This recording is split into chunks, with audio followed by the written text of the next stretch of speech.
In the quiet green village, soft jungle sounds fill the air as Piku, a bright green parrot, perches high in a mango tree. Hello!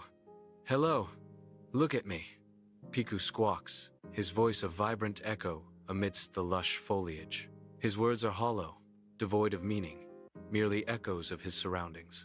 Dark clouds loom above the village as the wind howls. Piku clings to his branch, battling the storm's fury. Amidst the chaos, a faint cry pierces through the wind and rain, barely audible. Piku pauses, head cocked, a spark of curiosity igniting in his bright eyes. I'm not scared! I'm not scared! Under the storm's relentless fury, Piku spots a small sparrow trapped, its tiny wing cruelly pinned. The sparrow cries weakly, "Help, please."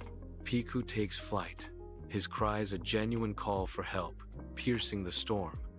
The villagers rush to the sparrow's aid,